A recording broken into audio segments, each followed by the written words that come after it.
Hello, y'all, and welcome back to the Cup TV, the Currently Unnamed Podcast, where we do put the real and the tea in reality. You can always come to us first to quench your thirst. My name is Jack. I am the resident game designer of the panel, and I'm alone today mainly because Alana got lost in the canals of Venice, and she wanted to take a day off, so I'm here instead talk to you about a very, very different episode of Destination X. One with an entirely new format, which I honestly thought happened because the game broke. But no, actually, we're just completely changing the format because it's a fun thing to do, which, good for them. But before we get into all of that, I have just a couple of quick things to tell you about. So, first, if you would like more content about Destination X, including exit interviews with most of the cast, you can feel free to follow us here at the Cup Pod. All of our videos about Destination X are linked, so please feel free to jump on and support us. If you also like drag, Eurovision, or WWE, we also have channels for those. So please feel free to head to our link tree in the description below and follow us there.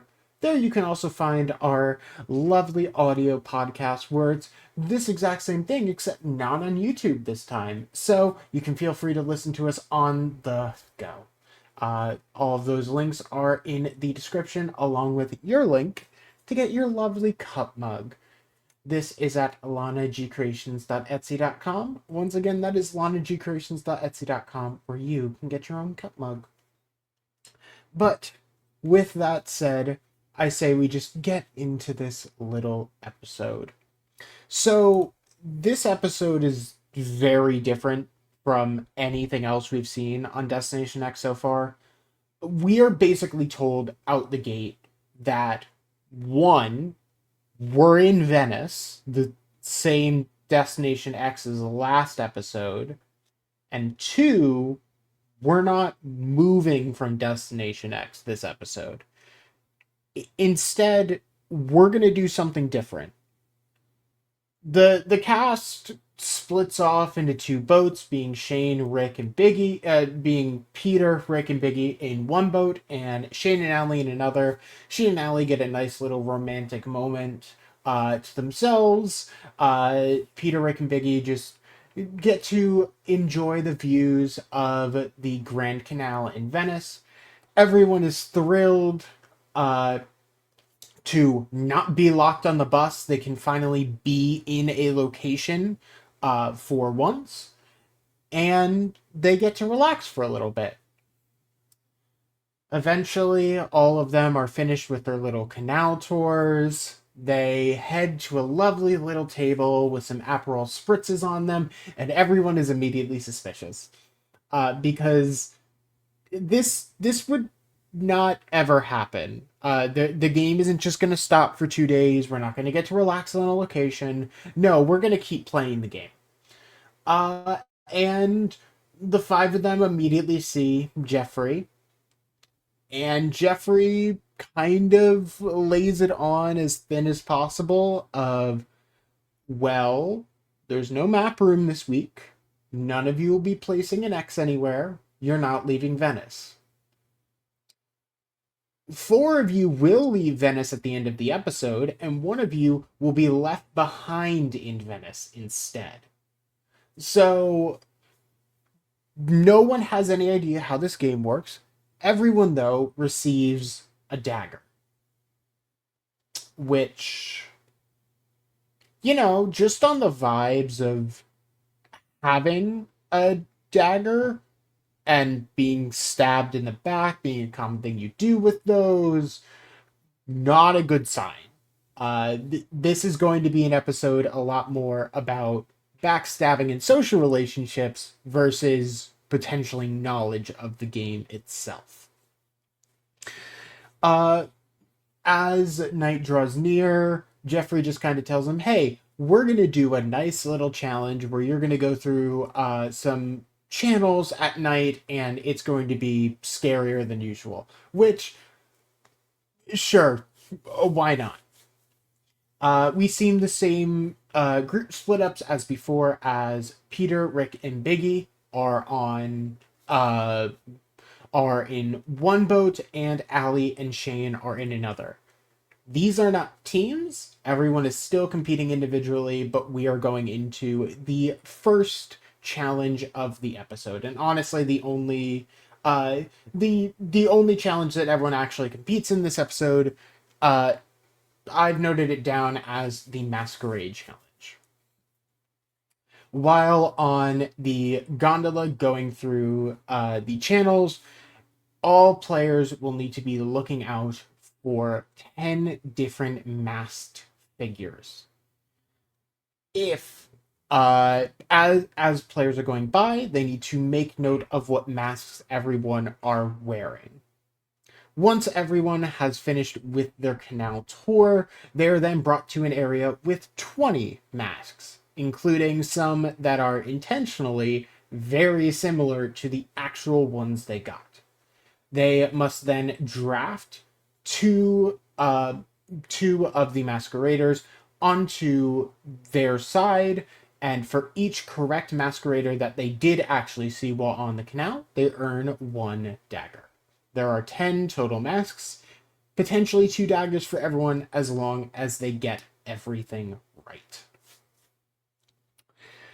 So, I mean, this challenge pretty much goes off without a hitch in terms of actual strategy. Peter, Rick, and Biggie just work together to kind of spot everything. Rick is naming people. Peter's just hard memorizing stuff. Biggie's just going off vibes, essentially.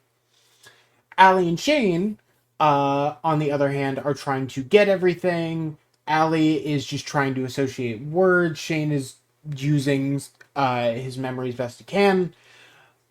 The small problem that occurs is that Allie and Shane miss one of the masqueraders. And they only realize this as they get to the 10th stop and are told, "You're done, get out of the boat." And they've realized, oh, we've only counted 9. That's just a small issue. But the players get onto the platform and begin to draft their masqueraders. At the end of the challenge, there isn't really much to talk about other than everyone pretty confidently drafts, because the masks were close but not exact. The only person who has any sort of problem near the end is Biggie, who basically gets his choice stolen out from under him and needs to select the final mask out of the 11 that he has. And he basically weighs it to a 50-50 shot. But at the end of the challenge, every single player has selected 2 of the correct masks, meaning everyone gets 2 swords, and essentially everyone is just going into an even playing field based on whatever comes to fruition here. Players are given just a small amount of time to strategize, and we basically see Allie and Shane talking, Peter and Rick talking, and Biggie talking. Allie and Shane are kind of like, we need to get rid of Rick and Peter as quickly as possible. Peter and Rick say we need to get rid of the showmance as quickly as possible, even though maybe Peter needs to get rid of Rick, but also no one else is willing to work with Peter at this point, so we can't exactly get rid of him. And Biggie kind of is floating between the two groups. He ends up talking to Peter and Rick specifically, kind of strategizing on how to work around this, as he's basically in the middle of 2 duos at this point and needs to find a path for himself to reach the end game. After their strategy talks, they go to a lovely dinner in their finest wear and are basically told the point of the daggers. they are going to use them as votes. Uh, However, these votes are semi-public, to where players will be selected in a random order to place their three daggers along name towels for everyone. The three players with the most amount of daggers at the end of the voting period will be sent down to the Garden of Lost Souls. The other two players are automatically safe and through the round. So basically, we now need to figure out how we're going to strategize and actually get certain players in. Because out of the alliance of Shane, Biggie, and Allie, one of them is guaranteed to go down. It's not a question. Players definitely strategized about this. I do know this from the eliminated player who definitely talked about it. But we see this kind of back and forth of Allie placing 2 on Rick, 1 on Peter.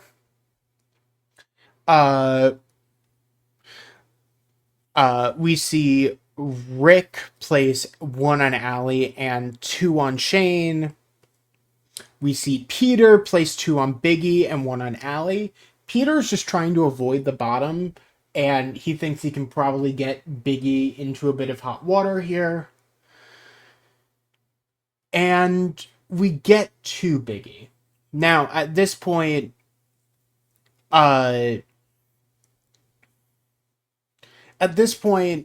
Biggie needs to figure out exactly what his endgame plan is, and he decides to give 1 to Peter to try and save himself a little bit, and then throw 1 on both Allie and Shane in order to give them some heat moving forward. And finally, we have Shane going, who basically locks Rick into the Garden of the Lost Souls spot, and then throws an extra 1 on Peter in order to secure that him, Shane, Peter, and Biggie would be the 3 that are actually in danger, and Biggie gets through the round nice and simply. Once all the blindfolds are off, we find out that Rick has 4 votes, and as such is automatically in the Garden of Lost Souls, and Biggie has 2 votes, and is safe. However, the other 3 players are all kind of stuck in limbo here. 2 of them have to go down, 1 of them will be safe. And as Biggie is the only person safe, he's the one that gets to determine who else is safe. Biggie ends up picking Shane as he thinks he has a stronger relationship with Shane over Allie, and he was never going to pick Peter. So we have the 3 heading down to the Garden of Lost Souls, being Peter, Allie, and Rick. We don't know what is necessarily down there, but we eventually find out that the Garden of Lost Souls challenge is a game of card drawing. There are 12 tarot cards laid out, and randomly, starting with Rick since he received 4 votes, and then passing to the player that they want to if they survive. Players flip 1 of the 12 cards, each with a name on it, leading to a clue of one of the locations that was one location anywhere in Europe. The goal is to not select the location that is the farthest away from Venice. Generally, the game just kind of goes in a circle where Rick picks Peter, picks Allie, Rick picks Peter, picks Allie. Oh, no, other way around. Rick picks Allie, picks Peter, Rick picks Allie, picks Peter. My brain is not working today. We just get a nice circle of players selecting things that are relatively right. Uh, we have clues to the Leaning Tower of Pisa. We have the Vatican City. We have Rome. We have Paris. All locations that have basically been used during the game already, along with Ireland, Berlin, the Louvre. At the end of the game, we have two cards left, being the Raven's Tower, and the Emerald Isle. Both players speculating are relatively far away. Uh, Peter is in control and can decide to either throw Allie or Rick the final decision, meaning that if they're correct, that player automatically gets to assign someone to flip the last card, which automatically must be the farthest location away, and they're eliminated. Or the player flips the skull and they're done. So it is a 50-50 shot, and all players have to do is get the right answer. Peter decides to reveal in this moment, Allie, I'm sorry, but Rick and I have had an alliance the entire time, and I'm relatively confident that Rick can get this right, so I'm going to pass this decision over to Rick. Rick is unsure of what the correct answer is. The Raven's Tower and the Emerald Isle. He knows the Emerald Isle is Ireland, and he knows that is relatively far away. He has no idea where the Raven's Tower is and has never heard of it. But he decides more than likely no location is farther away than Ireland. So Rick flips the Raven's Tower, is correct, and Allie is then forced to pick the skull, sending her out of the game. This is... I'm not ultimately surprised that Allie ended up getting the boot here out of this entire episode. It kind of makes sense for the storyline. No one really looked at Shane as much of an issue compared to Allie. Allie was always seen as the one who could end up being a bigger threat. Biggie, being able to play the middle, was able to successfully get himself into a safe position, and then chose Shane in order to probably give himself a better chance at the end. And Peter and Rick essentially are using each other as full shields at this point, using each other's allies to essentially just make each other safe. So Allie getting picked off here ultimately makes the most sense. We do get Peter and Rick getting a small clue to the next Destination X, which is a gold anchor tarot card, which doesn't give us a lot of information, to be honest. But obviously Peter and Rick are never going to mention this to Shane and Biggie, who, I mean, they're just completely out of the loop. And now Peter and Rick have a leg up in the next round. And as Shane and Biggie regroup, Shane is obviously not happy that Allie is gone, but he kind of knew it was a very likely possibility here. And with that, we kind of just reached the end of the episode. The episode didn't feel anticlimactic, but there isn't really a lot to talk about in terms of strategy. It is kind of exactly what we expected. Everyone gets 3 votes. Biggie, who's in the center of the game, gets to decide to save someone, and he saves Shane, who he thinks he can work with best, resulting in Allie being eliminated via Peter and Rick, the other side of the game, working together. So, ultimately, a pretty good episode, all things certain, but we will look into next week's episode, which is the semi-final of this season. I am very curious to see what happens here. I could see Peter and Rick kind of being targeted. I think both Peter and Rick are looking forward to probably be finalists, meaning Shane and Biggie are going to have to fight for it. But We obviously don't know how this is going to work, as it's a very, very narrow margin at this point. My guess is that only one person is going to be safe from the map room, and then from there we just work off what we have. I doubt there's going to be any sort of instant elimination, but the players are naturally getting smarter and could narrow down where they possibly are a lot better at this point. So we will obviously see. But on my end, that is all I have. It is a relatively short episode today just because it's a quicker read.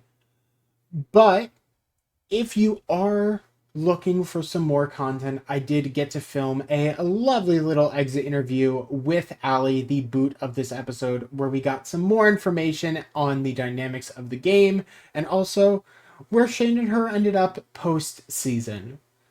So if you're interested in that, it should be posted shortly after this, if not already existing on the channel. But that is all I have today. If you are interested in more Destination X content, maybe more Snake, Big Brother, anything like that, feel free to subscribe down below and maybe as well get some lovely merch, including our cup mug at lanagcreations.etsy.com.